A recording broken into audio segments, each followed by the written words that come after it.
Pwede raw pagmulan ng World War III ang laban ng China at Pilipinas sa West Philippine Sea?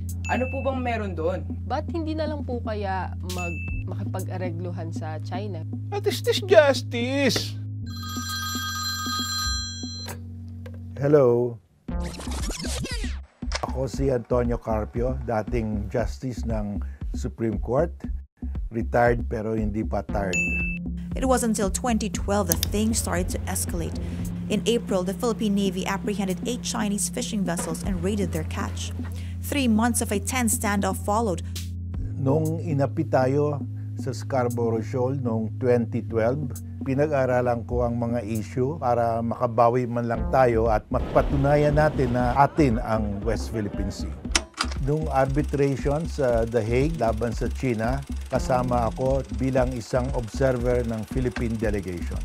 Alam ko, komplikado itong issue na ito, pero andito ako para sagutin ko lahat na tanong ninyo na... What is this, Justice? Hello. Hello po, Justice. Gusto po talagang maagaw ng China ang West Philippine Sea.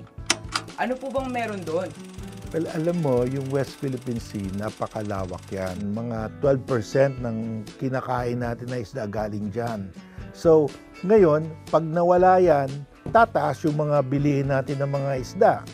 Ang mangyari dyan, kukunin ng China yung isda natin, yung galunggong natin dyan, kukunin nila at ibibenta sa atin.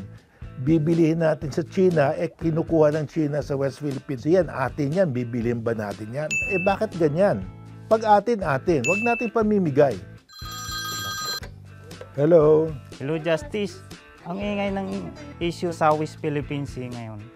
Pero ang gusto ko lang naman ay mabigyan ng magandang sweldo at maayos na pagkain at pabahay para sa pamilya ko.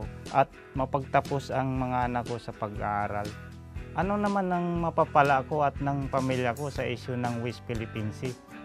Well, yung West Philippine Sea, nasabi ko na nga na importante sa atin ito. Ang isda natin galing dyan. Ang electricity natin, yung power natin, yung tinatawag na gas galing dyan. Alam mo ba, 40% ng electricity ng Luzon galing sa West Philippine Sea, galing sa Malampaya. Ngayon, yung Malampaya naubusan na ng gasolina. So, kailangan bubukas tayo ng panibagong gas field sa Reed Bank. Pero pinipigil ng China. Sabi ng China, kanila yon. May arbitral award na sinabi na sa atin yung Reed Bank. Lahat na gas doon ay sa atin. At anytime, pwede natin kunin. So, napakahalaga yan. Pag hindi natin makuha yung gas sa Reed Bank, magkaroon tayo ng brownout 12 to 14 hours every day dito sa Metro Manila. Yung bang gusto mo, Alex, papayag ka ba na tataas kasi kukunin yung gas mo, kukunin ng China? Siyempre po, hindi natin pwedeng ipamigay yun kasi atin yun malaking tulong yun para sa kinabukasan ng mga anak ko. Pag ipamigay natin yun, mawawalan na rin sila ng magandang kinabukasan. Okay po. Salamat po, Justice. Bye-bye po. Hello. Hello, Justice. May tanong po pala ako. Kung ikukumpara po yung mga bangka natin sa mga barko ng China, hindi po ba halatang dehado tayo? Ba't hindi na lang po kaya makipag-aregluhan sa China? Ganun. Alam mo, matagal na tayo nakipag-areglo sa China. Pero tuwing umupo tayo, mag-negotiate sa kanila, ang sasabihin sa kanila, there's nothing to negotiate. Since 2,000 years ago, amin yan. Tanggapin na lang ninyo na amin yan. Ganyan ang salita ng China.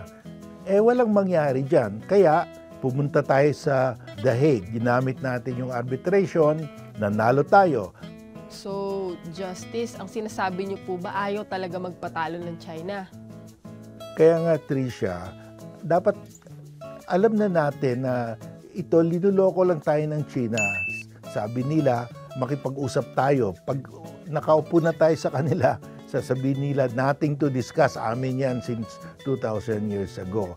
Sabi nila, let's cooperate. Nag-cooperate tayo. Pag-umpisa na yung cooperation, sabi nila, itay muna, dapat aminin ninyo na amin itong gas, amin itong isda. Hindi pwede ganyan.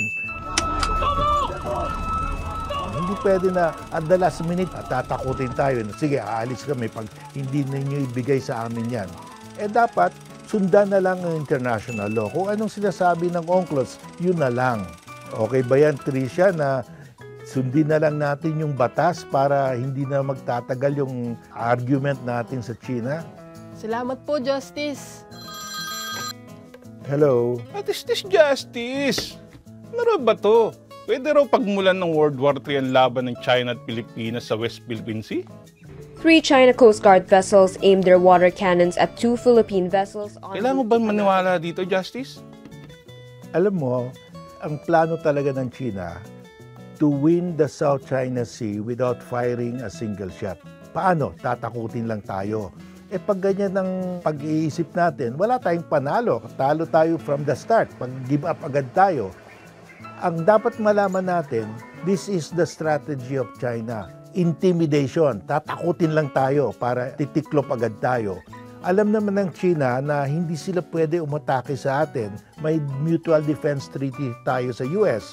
The moment they attack us, we invoke the treaty, tiklop sila. Alam mo, yung China, they have 500 nuclear bombs. Pero yung US, the US has 5,500 nuclear bombs. Ang ratio is 50-1. Paano mananalo ang China? So ang China, alam nila, pag nagkaroon ng gera, not a single Chinese citizen in the mainland will survive. So they will never go to war kasi wala silang pag-asa against our treaty ally. So ang gagawin nila, tatakutin na lang tayo. So Chris, handa ka na bang tumindig? Handa na ako, Justice. Para sa atin to, para sa sambayan ng Pilipino.